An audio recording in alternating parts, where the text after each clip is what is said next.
I'm pretty sure that wasn't loud enough. Let's do it again!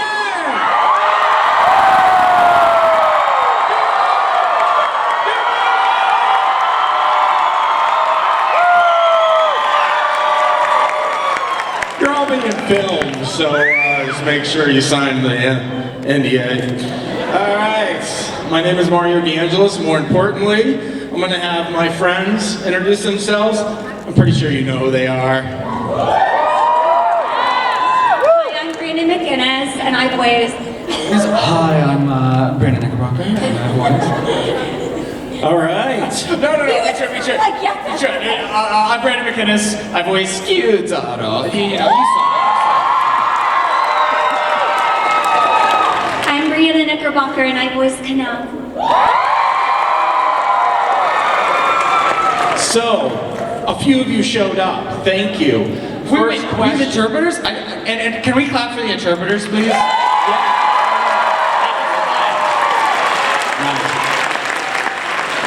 First question, how in the world did either of you think you'd get into this culture? How did you think that may go down? Like, did you die to do this, or it just kind of happened? How did it happen? I thought you were going to say how you got into this cult. I was like, well... No! The Demon Slayer cult. That's a different panel. That's after. Yeah, that's after. Yeah. That's at 10 p.m. Okay. Now, how did you get into this Demon Slayer world? Well, I mean, I don't know about you, but we seen Demon Slayer explode, right? It started off much smaller than it is now. And I think all of us actors have been so grateful for any opportunity to even be part of it, even from early on, because it was a cool show. It's always been a cool show, you know. And sometimes when a show is coming out, there's word on the street, like we kind of all talk to each other as voice actors. There's word on the street when the show is like super popular. Yeah. And when Demon Slayer was coming out, we kind of all knew, oh, this is one of the shows, this is gonna be big. Definitely. Opening weekend, Infinity Castle. I think they know. Let's be honest. You do your job. You love the thing. You're in the industry. You're still looking at those box office numbers. How did you feel that opening weekend? In this country alone, 77 million. All over the world, over 358 million so far. Give it up for Infinity Castle. Box office all over the world. How do you feel on opening weekends? Well, I think, listen, I've been an anime fan for a very long time. A very long time. Like, so long that when I started being a fan, it wasn't cool. Raise your hand if you started in anime back. Yeah. Where are my elder millennials at? And now we rule the world. We took our revenge. We became the cool kids. All of us collectively. Nerds unite, okay? That's right. I defer back to hackers. I learned everything I learned from hackers. Yeah. That movie where, Anyway, but how do you feel about your job is awesome. You're in this world.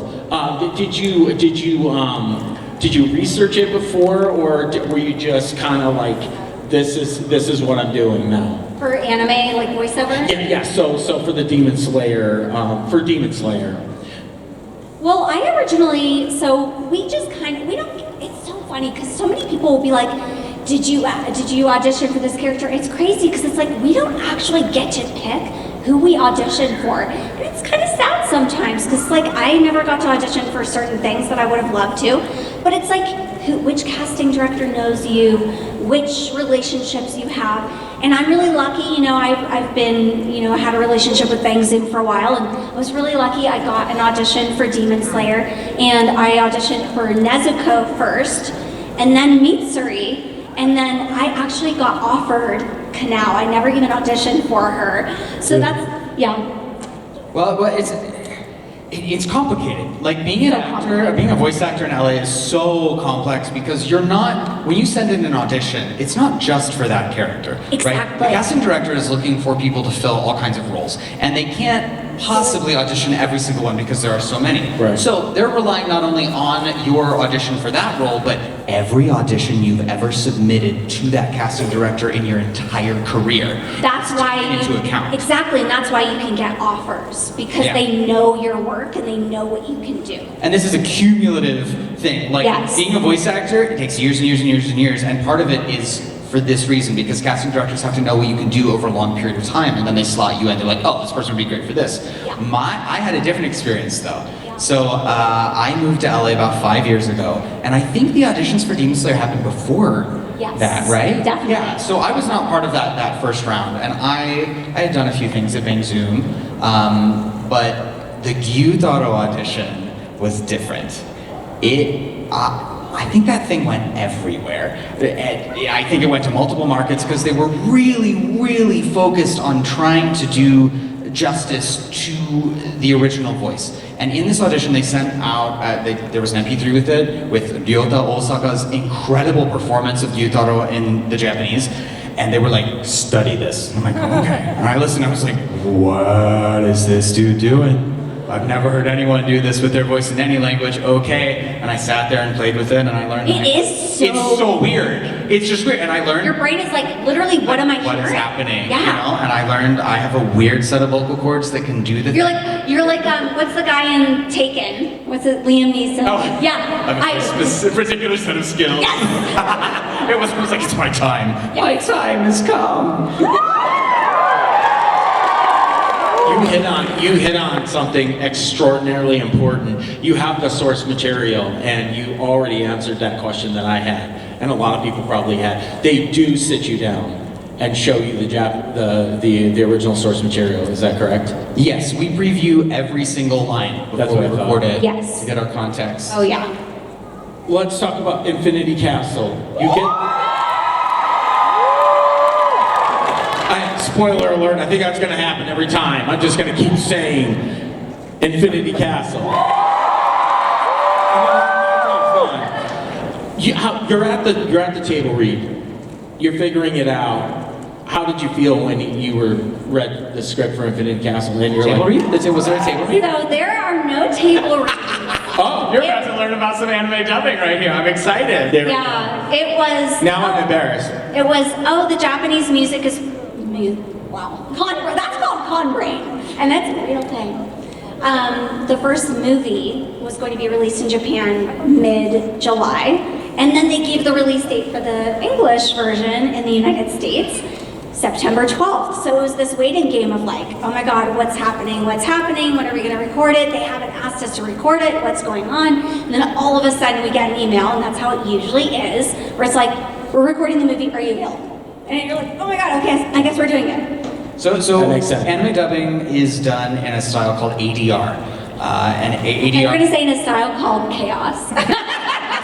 Absolute It's gonna be chaos. No, it's ADR. And those of you in film know of ADR for being something slightly different than what we do, which is you film on set and then they'll go back and listen to it, and if any of the audio doesn't sound good enough to be in the finished product, they'll bring the actor into a studio, have a condenser microphone, or hopefully the same mic they used on set, pointed right at that actor, and that actor will do the exact same line in the exact same way to the best of their ability to sync it, and then they will use that audio. So it's automated dialogue replacement, I think is what ADR stands for. We are doing the same thing, but from Japanese to English. So what that means is all of us are in a padded room, being insane, Like crazy people. Yeah. recording alone. Every single anime that you watch that is dubbed into English, those actors were alone and bringing those performances to life using only their imaginations. It's a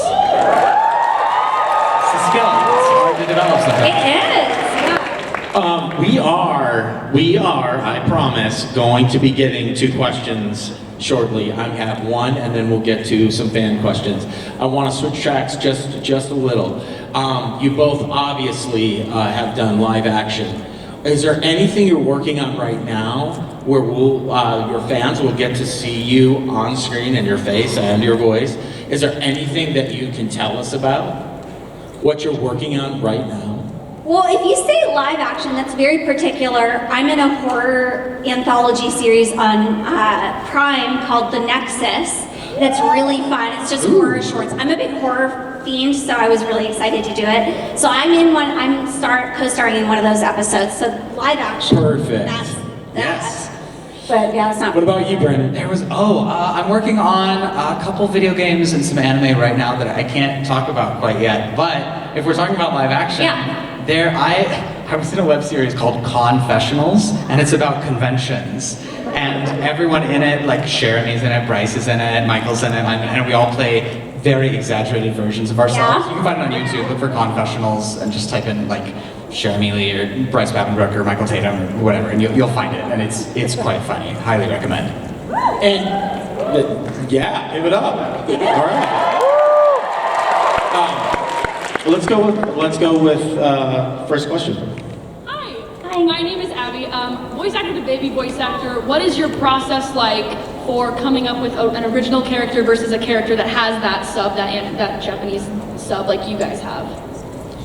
Oh, like a fully original character? Yeah, just like your character building process. Yeah. Many times when we get sides for an anime, there is no clip. There's no audio clip. There's like, this is the character, here's your backstory, here are the lines. If you're lucky, you get a picture. We love a picture. Love a picture on an audition side. Yeah, that helps a lot. And really, we are trying to figure out that character's motivations, what's the vibe. We're trying to think like, oh, is this character like any other characters that I've played or that I know of in media? And then like, you can get real woo-woo with actor technique. Like, Totally. There are, Oh and my it goes, gosh. like, where does the character exist in your body? Oh, it's in my shoulder. Like Brianna Palencia in My Hero character. I cannot think of the name right now. Yes.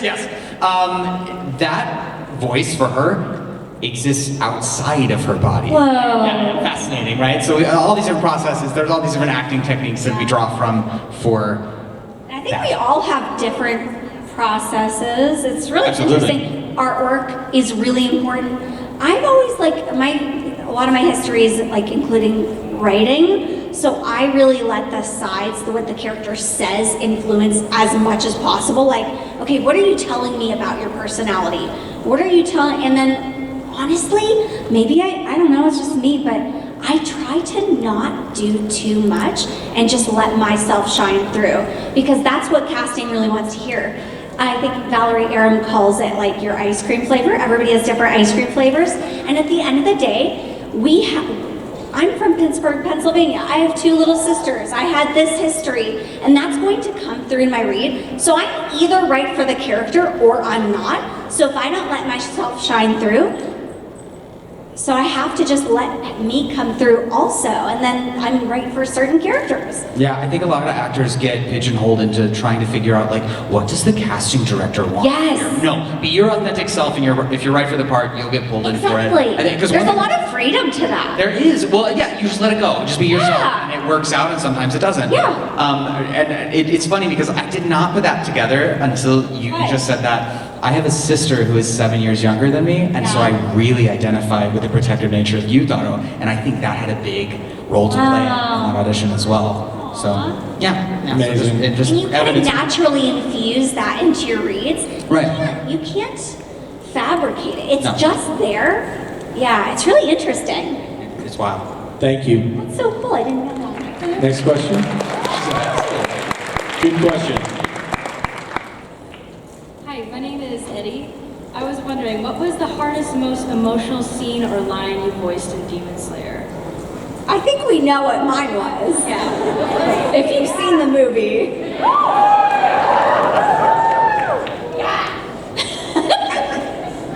Brandon? Thank you. Mine's a tie between that wild fight with Tengen. Like, you thought on Tengen. So good. And can we just the stars of the show are the animators because wow. Insane. Phenomenal. But it's a tie between that and that 16-second ramp-up scream with Tengen, or him and his sister at the very end. They're like, so good. Sobbing. It's good writing. Sobbing. Oh, so good. Hi, my name's Jacob. I'm from Des Moines, Iowa. hello. Yay. I've been watching Demon Slayer for 3 years now, and I think everyone would agree with me when saying the Entertainment District arc is the best arc of the It's my favorite. Favorite? I love the movie and I love your art. As- Literally, it's the best. It's so I really like the writing. The writing, the system. It's so good.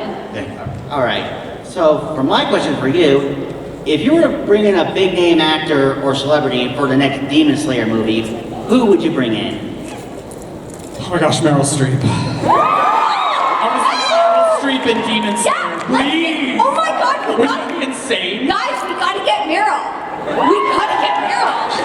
Hashtag we gotta get Meryl. That's my dream. Meryl's What on the a- table. what about- I'm definitely signing that petition. What about Liam Neeson? Absolutely. Great too. Heck yeah. Great choice as well. Thank you. Next question. I'm obviously Alex Lee is not here at this panel, but I mean my question was kind of for him, but I can ask you too because you're in the movie. So in your opinion, like Zenitsu, if he had, I swear I saw his eyes open in the movie.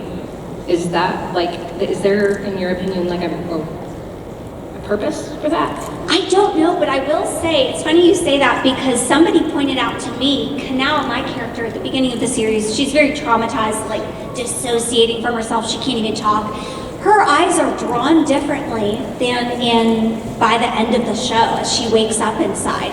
So I think Demon Slayer, I wonder if that's something we should all go back and like kind of look for, but I bet certain characters, their eyes change, and that really is representative of their inner growth. Which I think is a really nice little thing, but I never even noticed that. Somebody told me that about Kanao, and I was like, and I went back and I looked at it, and I was like, mind blown. Good question. Good answer. Very good answer. Next question. Hi, my name is Max. I was wondering how long it took for you to develop your characters into what we see on screen nowadays. Any, like Demon Slayer specifically? Yeah. Well, it's very fast. Generally, if you audition for a role and you get the role, it's pretty rare that they'll take you in a different direction. Yeah. You know, 9 times out of 10, you'll send in an audition and they'll cast you because they like what they hear. They're like, that's it, we want that. Yes. They bring you in and they play you back your audition and you do the thing. And usually, honestly, that's it. Yeah. That's the thing. And they're like, all right, let's go. Great, and you go in for your first session. The amount of time we spend setting the voice is very short. It's very short. Usually we have the voice as we walk in and it's our audition and they might tweak it slightly with intentions or like a texture or something. But we get in that booth and we start blasting through cues and it's fast. So It really is. not a lot of time, but that's why we use all of our training. Yeah. Good question. So this is for Brandon, and it's not a Demon Slayer question, but can you talk about how you got into being Apollo in Epic the Musical?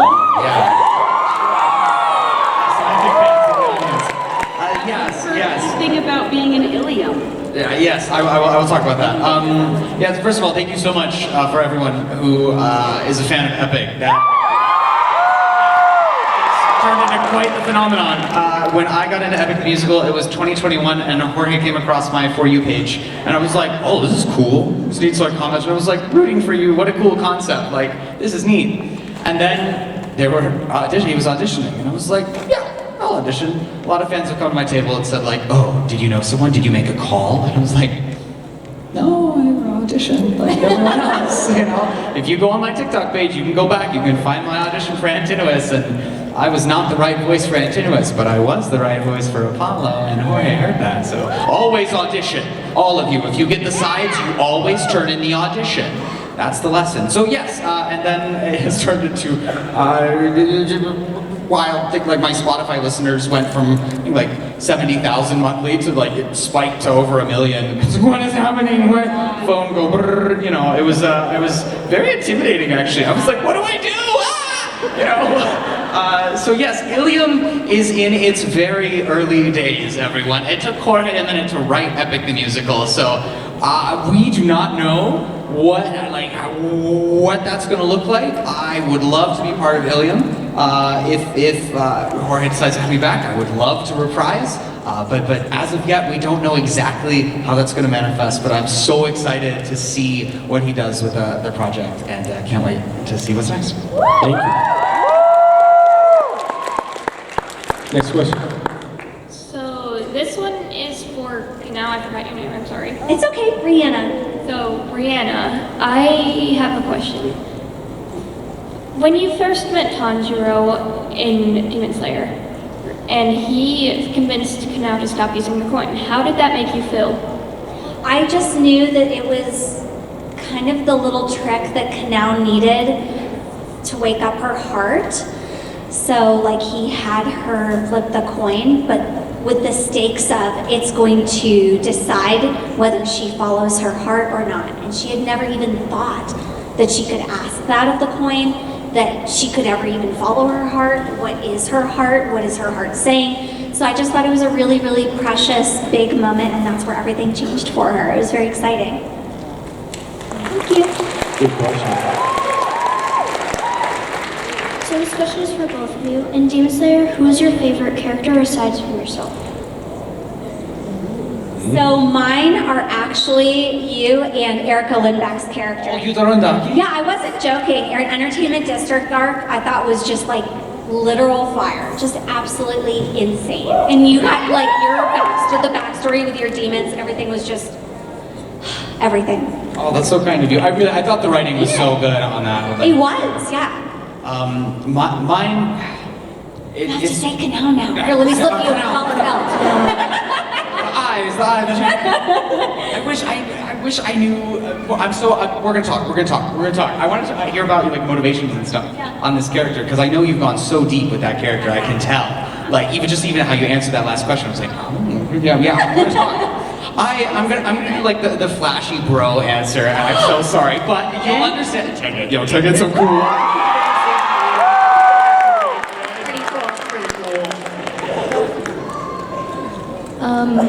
In the following movies that are coming up, what fight are you excited to see animated?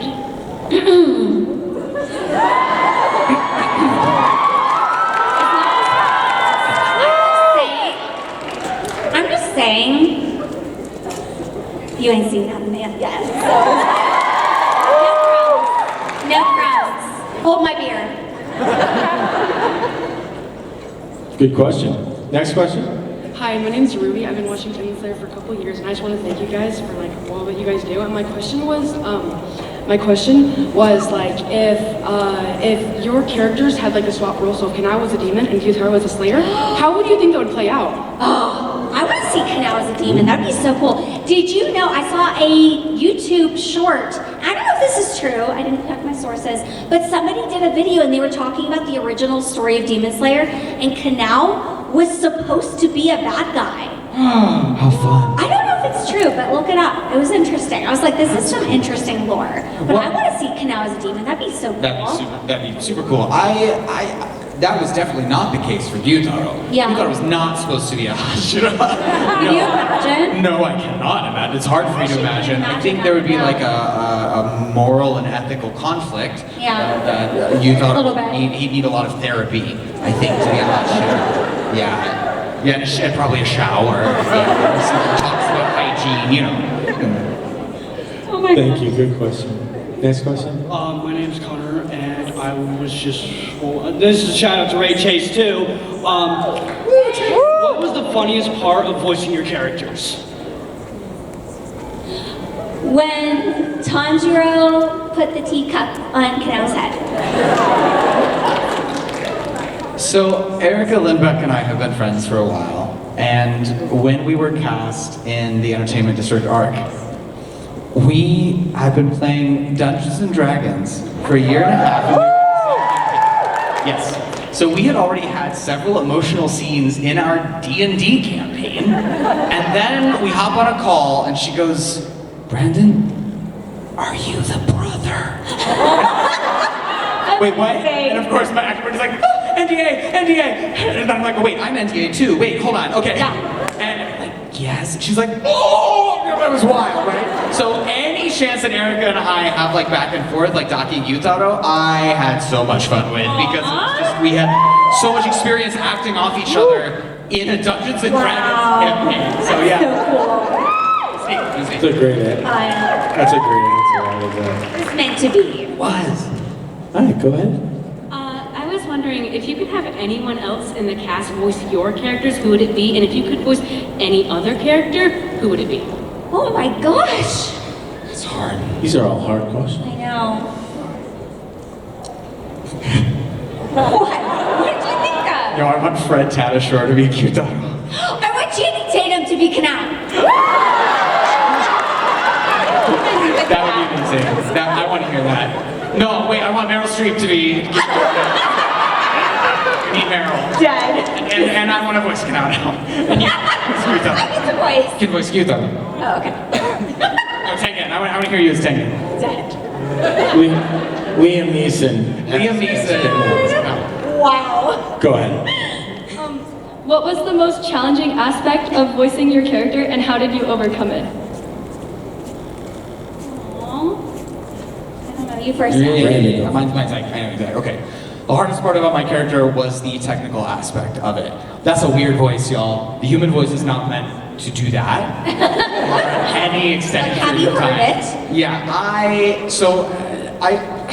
I come from the opera world. Like I studied opera when I was younger and I sang a bunch.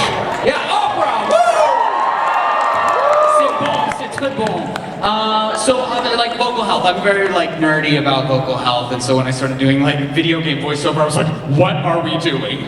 Oh my gosh, what are we doing to our voices? You know, so I'm very concerned with vocal health, and I'm very passionate about it being like, that information being disseminated to other actors, because it's not talked about enough, truly. I don't think it is. We have a lot of wonderful directors that know their stuff and protect us actors, but I think it's important for us actors to know how to protect ourselves too.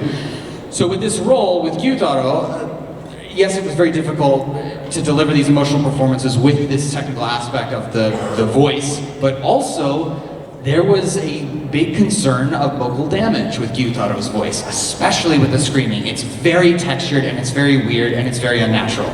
So I had to take a lot of precautions when I was recording the Entertainment District arc.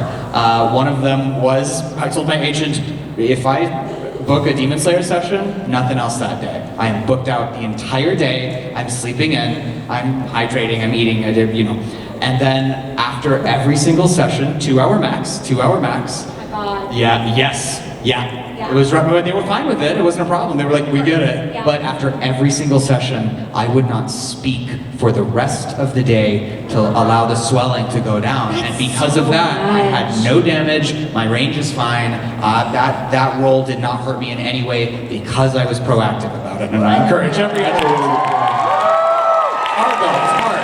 So intense. It was. I ate a lot of ice cream actually. 'Cause it was like, you don't eat ice cream. Thank you, Halo. And I think the most challenging thing for Canal was at the beginning, she suffered through so much trauma that she was basically mute.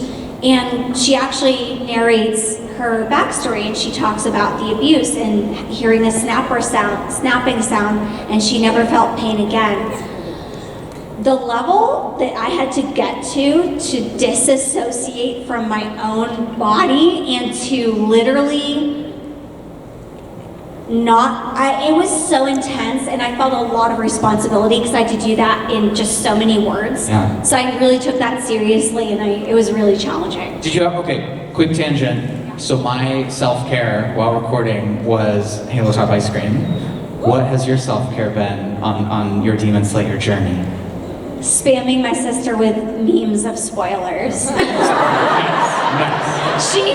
So before the movies, I got my dad, I wrote a watch list for my mom and dad to watch so they could get, or for my sister and my dad, and they watched all the things, and now they're super into it, and they enjoyed the movie and everything, and now my dad's like, no spoilers, but my sister's like, yeah, spoil me. So now I'm like, everything. That's great. We won't tell. All right. Thank you. Good question. Next question. Hi, my name's Kyrie, and I hope you guys know what Percy Jackson is, but if not, I have a simpler question. I'm familiar with Percy Jackson, not like super deep. No, please don't quiz me on lore, but Yeah, whatever, yeah. we're going with this. Okay. The Percy Jackson question would be if, with the Great God cabins, what would your character be in the cabin? All right, no more hard questions. I'm gonna be honest with you, I don't think Gyutaro would get it. I think maybe Olympus isn't really Gyutaro's scene. I think it's just too clean. I think he would want to get it dirty, you know? I really don't, I don't think he would, yeah, that's just my vibe. It's a creative question. I like the question, Do though. you have an idea for now? For now, I would think probably Persephone. That's a good one. I take that as a compliment. That's a good Oh one. my gosh. Do we I have guess like I did a that. dirty Greek god? No, I was trying to think Say Ares or Hermes? Because if you said Hermes, yikes. Okay. All right. No, I don't know. Well, thank you for your question. Good question. very creative. All right, next question. I think we have time for 3 more questions. Sorry. So, Easy question. Just kidding. so, in any of the shows you voiced in, what was the most embarrassing voices you did? Embarrassing voice? Embarrassing. Oh, I got one. I got one. Easy. What is it? Easy. All right. Well, it was embarrassing because I had to do it at 8 o'clock in the morning. All right. Any One Piece fans? There's like a little show. There we are. I've seen it. All right. I voiced a character, a villain named Dellinger. Shark Boy Dellinger. He's a villain. He's very annoying. Okay. He's at the top of my I have to be fully warmed up to voice Dellinger. And his attacks, he has a high heel kick attack. It's like, yeah! Like, Oh my god! stratospheric. I'm dead. I moved to I'm Los ready for Angeles. this Oh character. yeah, I'll do it more backstage. I moved to Los Angeles right in the middle of recording One Piece. And the studio, Crunchyroll, records 10 a.m. to 6 p.m. Those are the studio hours in Central Time. So we moved to LA and you're recording remotely, that's 8 a.m. to 4 p.m. So like, my voice does not work until 2 hours after being awake. So Me too. 8 a.m. session, I'm up at 6. Oh yes. Drinking my tea. And it was like 8 a.m. And I'm All right. I don't know. Embarrassing? I don't know. weird. How about you were nervous about it, but it went fine? Something like that. Anything from your, like, lots of things you've done? Yeah, I mean, if it's that type of thing, then through that lens, then I would say Akira from Astral Chain. I voiced the female counterpart to Alex Lee. They're twins. They're the protagonist character. And the director was very seriously wanting the female to sound as masculine as the male. And I don't know if you could tell, but I'm very feminine. I'm a girly girl. I like being a girl. I'm a girl. And so I had to not only be as masculine as Alex Lee, but they're also cops. It was very hard. So they're like, throw it up. Can you throw it It up? was so hard. It was so hard. I thought it was the Gary cast. I I'm was gonna sweating. have to hear this to believe it. Yeah. I was sweating. Yes, you're very good though, so I'm sure it's awesome. Thank you for that question, sir. Okay, next question.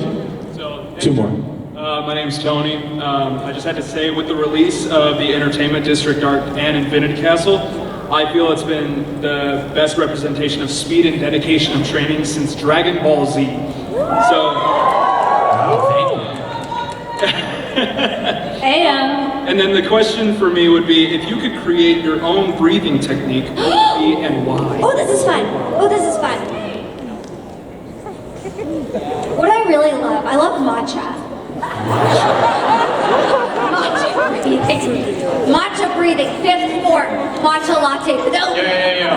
French bulldog breathing. Mine's French bulldog breathing. It's like a bunch of snorting. But it's so cute. So that'd be mine. That's fun. I like that question. That's a fun question. Okay, maybe two more. So go ahead. My name is Ellie, and I was wondering, of all the characters that you guys voice acted, which one was your favorite? So they're Pick a in favorite child that lives in your heart. Yeah, pick a favorite child. Okay. All right. I'm most proud of Gyutaro from a technical angle standpoint. Yeah.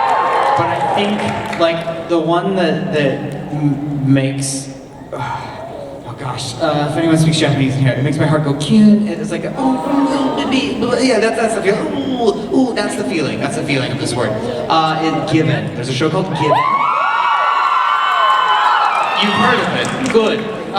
Yeah, I highly recommend Given. It will break your heart and put it back together again. I covered all the music from it a year before we even thought there was going to be a dub. And so, yeah, you can listen to that on Spotify. Just look at, music. But yeah, Given. How about you? Current, if you make me pick a favorite child, Kumiko from Soma Spider So What? Yeah, not enough love. Everybody go watch that show. That's your assignment. And, but after movie 2, Canal. Thank you. Next question. Oh, no more questions. All right, Wait, there's one. I have one. Oh, Black Clover. No, Black Clover. I'm calling you up, please. Go for it. Bonjour, how you doing? So my question is, well, first, thank you for explaining that every voice actor is in solitude when they're voice acting. So thank you for that. My question was, did you ever have a line that just kind of stuck in your brain, or like your favorite line, or just a line in the script like, I don't want to say that, or I have to say this? Have you ever had the experience like it happens to me all the time where you've had your session, you go home, you're eating dinner or something, and something like just plays back and you just say it again and you're like, well, maybe you don't say it, it just runs through your head. Yeah, and you're like, yo, that was really good. That was really good. There's certain things that you're like, oh, that was so fun, or certain things where you're like, man, I couldn't speak today, and I couldn't say normal words. And we have so many instances of that. I can't think of anything else. I had one. It was like the fight scene between Tengen and Gyutaro. I'll show you no mercy because my name is Gyutaro. Now when that plays in my head, whenever someone has wronged me and I need to like set a boundary, that's whenever I'm not setting boundaries for myself and I need to, that plays in my head and I'm like, no, this is my cookie. You can't have it. That does make sense, I replayed the Scream from movie 1. It lives in me. Oh, Scream. Great question. I'm frozen in time until 2 years from now when I get to go in there and continue with that started. And with that, that's a great question. Our time has come to the end.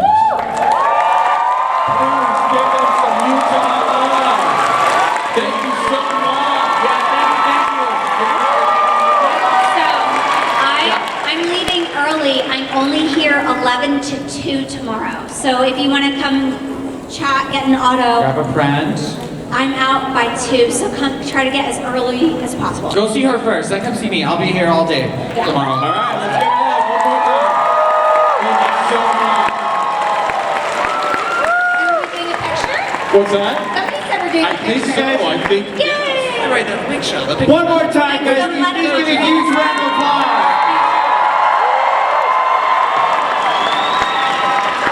Now we're gonna do a crowd shot. We'll have you guys stand right here. Pull out your cell phones. These shots look so amazing. Pull out your cell phones, turn your flashlights on.